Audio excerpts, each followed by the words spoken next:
원래 우리 하나님께서 우리에게 주신 특별한 선물이 우리 예배 사역을 전문적으로 감당하시는 이유정 목사님을 모시고 예배에 대한 특강을 듣게 된 일입니다. 지난주에는 주일 성수 어떻게 할 것인가, 어떤 자세로 할 것인가 참 주옥 같은 말씀을 들었습니다. 오늘은 마지막 시간으로 예배 훈련을 어떻게 할 것인지, 예배 하나님 앞에 나아가는 예배도 훈련을 거쳐서 온전한 예배자로 세워지는 것이겠죠. 이 귀한 말씀을 우리 귀한 목사님을 모시고 함께 듣도록 하겠습니다.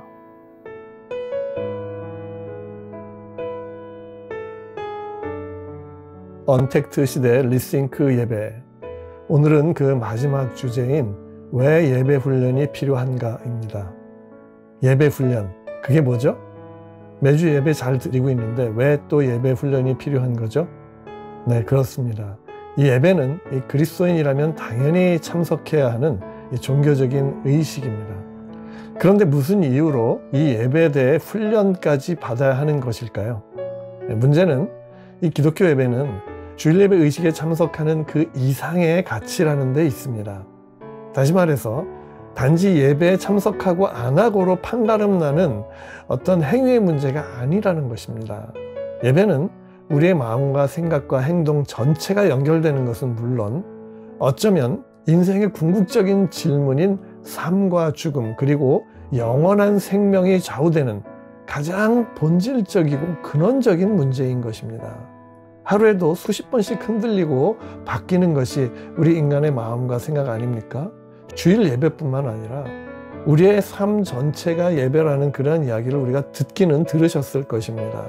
그런데 실제로 우리가 매일 살아가는 이 삶의 현장은 마치 전쟁터와 같습니다. 그래서 제 아무리 삶의 예배 설교를 듣고 삶의 예배자라는 찬양을 불러도 교회 문을 나서는 순간부터 우리는 폭포수처럼 쏟아지는 이 세상의 가치관과 유혹에 휩쓸려 무너지고 마는 것입니다. 왜 우리는 이렇게 쉽게 넘어질까요? 그 이유는 예수님을 믿어도 여전히 우리 안에 남아있는 이 부패한 죄성 때문입니다. 개인적으로 저는 20대에 예수 믿은 이후에 지금까지 수많은 예배를 드려왔습니다. 하지만 50대 초가 되어서야 비로소 예배가 무엇인지 조금 알게 되었습니다. 머리로 아는 것이 가슴으로 내려오기까지 좋게 10년은 걸린다고 합니다. 우리가 구원받은 이후에 하나님께서 찾으시는 참된 예배자로 성숙하기까지는 시간이 좀 걸립니다. 아브라함은 나이 100세의 이삭을 제물로 드리는 사건을 통해서 비로소 하나님께 인정을 받습니다. 내가 내 아들 내 독자까지도 내게 아끼지 아니하였으니 내가 이제야 내가 나를 경외하는 줄 아노라. 저는 종종 이 참된 예배가 무엇인지 조금 더 일찍 알았더라면 인생이 어떻게 바뀌었을까 하는 질문을 저 자신에게 하곤 합니다.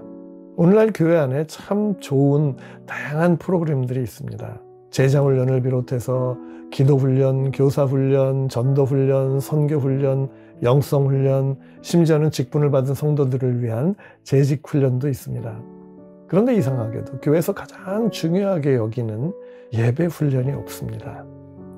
오늘은 바로 이 예배훈련이 왜 필요한지 그 4가지만 살펴보도록 하겠습니다. 첫째, 우리 안에 잘못된 예배 습관을 고쳐야 하기 때문입니다. 군대에서 군기를 잡고 혹독한 훈련을 하는 이유가 무엇일까요? 그것은 이 사회에서의 해이한 생활 방식으로는 도저히 군 생활을 감당하기 어렵기 때문입니다. 이 훈련을 잘 참고 견뎌야 비로소 훈련병에서 이제 정식 군인으로 거듭나게 되는 것이죠. 예배도 마찬가지입니다. 그리스도인이 되었을 때 첫 번째 신앙 행위는 매주 주일 정기적으로 교회에 나와서 예배를 드리는 것입니다. 그런데 대부분의 경우 이 주일과 예배의 가치나 의미, 원리도 모른 채 우리는 참석합니다. 자신이 왕같은 제사장이라는 이 정체성을 자각할 기회도 없이 1년, 2년이라는 시간이 흐릅니다. 처음에는 뜨거운 감격으로 드렸던 이 예배가 시간이 흐를수록 수동적으로 참석하거나 타성에 젖은 습관적인 의식으로 변질되기도 합니다. 그래서 이 하나님이 기뻐하시는 예배와 삶을 살기보다는 주말이 되면 죄와 탐욕으로 가득했던 주중의 삶으로부터 도피해서 예배를 통해서 위로의 마취제를 탐하거나 축복과 성공을 구하는 변질된 예배에 빠지기도 합니다. 그렇게 매주 반복되는 예배가 안타깝게도 평생의 예배 습관으로 굳어버립니다. 문제는 한번 들여진 이 습관이라는 무소부재의 관성은 쉽게 변하지 않는다는 데 있습니다. 이렇게 우리 안에 길들여진 잘못된 예배 습관을 회복하기 위해서는 반드시 예배 훈련이 필요한 것입니다. 묵상 질문. 지금 이 시간에는 나에게 잘못된 예배 습관이 있는지 잠시 묵상해 보고 3가지만 한번 적어 보겠습니다.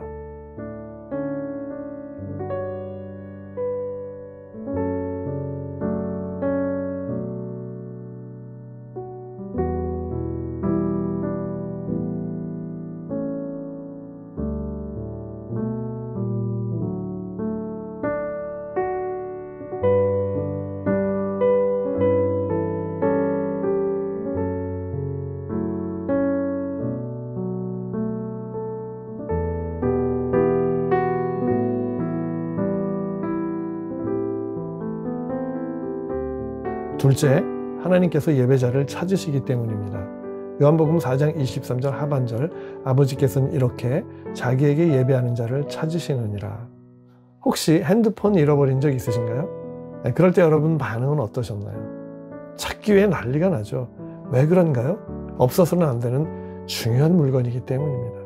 마찬가지로 하나님께서 우리에게 뭔가를 찾으신다는 의미는 그것이 그분에게 없어서는 안 되는 아주 중요한 것일 뿐만 아니라 저와 여러분의 인생에서도 없어서는 안 될 가장 중요한 것이기 때문입니다.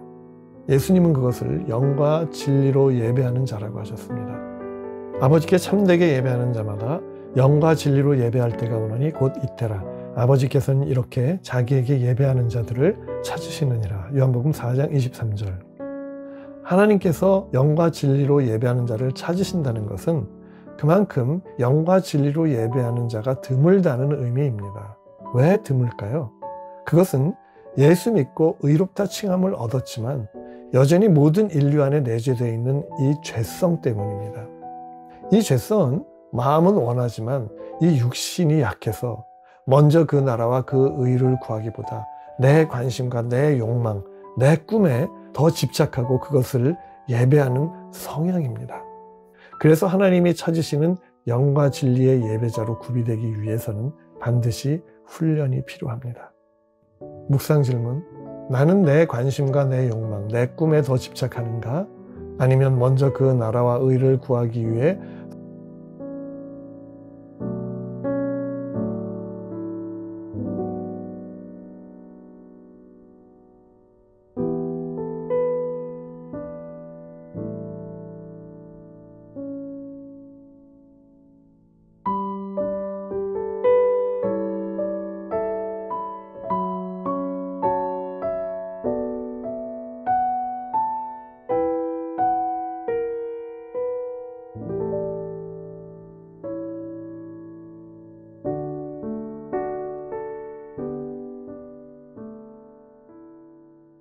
셋째, 하나님도 예배 훈련을 하셨기 때문입니다.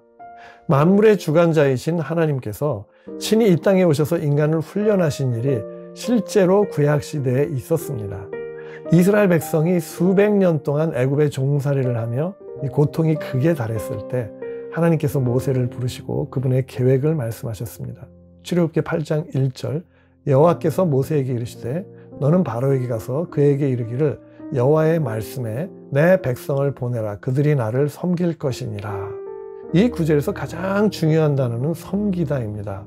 킹 제임스 버전의 썰브로 번역된 이 히브리어 아바드의 뜻은 일하다, 섬기다, 예배하다라는 의미를 갖습니다. 애굽의 노예로 살던 이스라엘 백성을 구원하시려는 이 하나님의 의도는 이들을 하나님 섬기는 예배자로 변화시키는 것이었습니다. 이를 위한 첫 단계는요, 이스라엘 백성 안에 수백 년간 배어 있었던 이 노예 근성을 씻어내는 것이었습니다. 이를 위해서 이스라엘 백성들이 출애굽 이후에 시내 광야에 도착했을 때 하나님은 시내산에 친히 임재하셔서 모세를 부르십니다. 그리고 40일 동안 이 성막의 청사진을 전수하십니다. 그 이후에 시내 광야에서 1년 가까이 움직이지 않고 백성들이 인류 최초의 예배 제도를 익히도록 모세를 통해서 하나님께서 친히 훈련하셨습니다.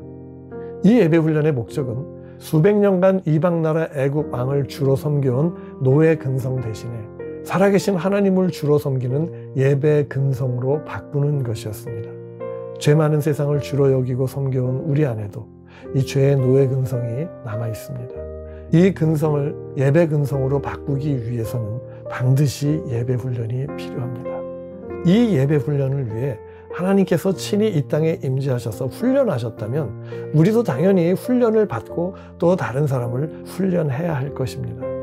묵상 질문: 나에게 아직도 세상을 섬기는 노예 근성이 있는지 돌아봅시다. 그리고 이 근성에서 벗어나서 하나님만 온전히 섬기는 예배 근성이 회복될 수 있도록 성령께 구해봅시다.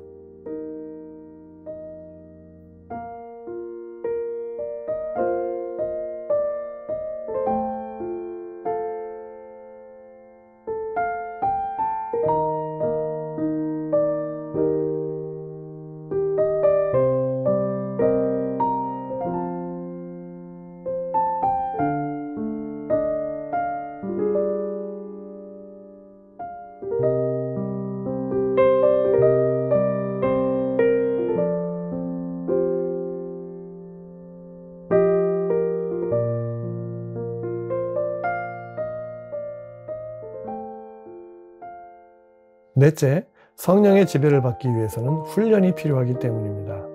기독교 훈련이 세상 훈련과 근본적으로 다른 특징이 하나 있습니다. 그것은 새로운 기술을 배우거나 연마하는 것이 아닙니다.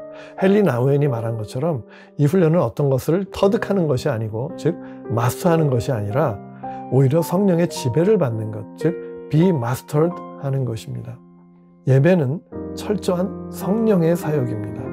진정한 예배의 마에스트로, 즉 예배의 최고의 지휘자요 거장은 성령님이십니다. 예배와 삶이 성령의 지배를 받지 못하면 결코 하나님이 찾으시는, 그리고 하나님이 기뻐하시는 예배를 드릴 수가 없는 것입니다. 그래서 예배 훈련은 성령의 지배를 받는 훈련입니다.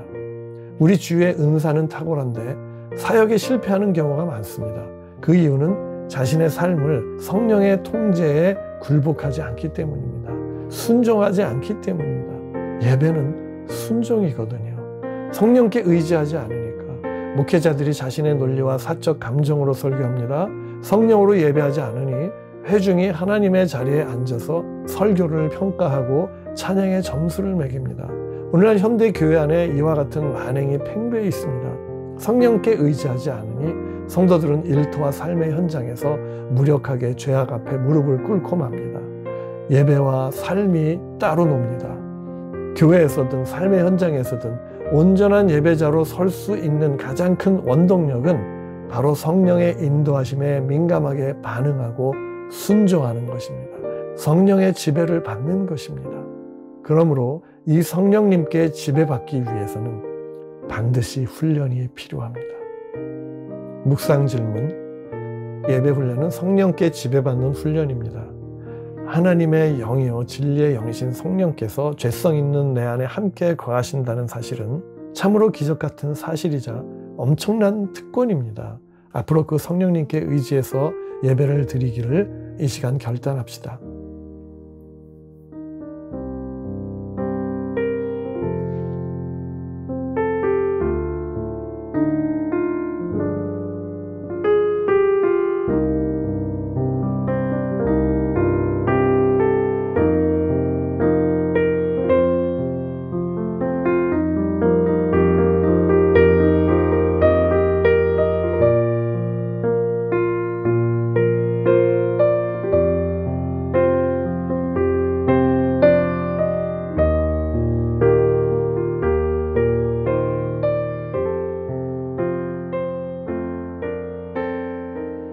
예배 훈련이 필요한 4가지 이유를 살펴보았습니다. 결국 예배 훈련은 예수 그리스도를 믿는 자라면 누구나 거쳐야 할 필수 과정입니다. 위대한 운동선수가 되는 비결은 단순합니다. 그만큼 훈련했기 때문이죠. 자서전 김연아의 7분 드라마에서 이 김연아는 13년 동안 훈련받으면서 그 수를 헤아릴 수 없을 만큼 엉덩방아를 찧었고 얼음판에 주저앉아서 수도 없이 눈물을 흘렸다고 합니다. 그런 고통이 없었다면 정상의 자리에 오르는 것은 불가능했습니다. 월터 A. 핸드릭스는 그의 책 훈련으로 되는 제자에서 제자는 태어나는 것이 아니라 만들어진다고 했고요. 위대한 선교사 오스왈드 샌더스는 훈련받은 자만이 가장 높은 능력에 도달한다고 했습니다. 예수의 제자는 훈련된 자입니다. 예수님은 12제자를 훈련하셔서 인류 구속의 과업을 3년 만에 완수하셨습니다. 오늘날 교회는 그 무엇보다 참된 예배자로서 예수의 제자가 되기 위한 훈련을 시작해야 합니다. 마지막 묵상 질문입니다. 이 팬데믹 시대에 온라인으로 예배 드리는 나의 예배 습관은 어떠한 모습이었는지 한번 돌아봅시다.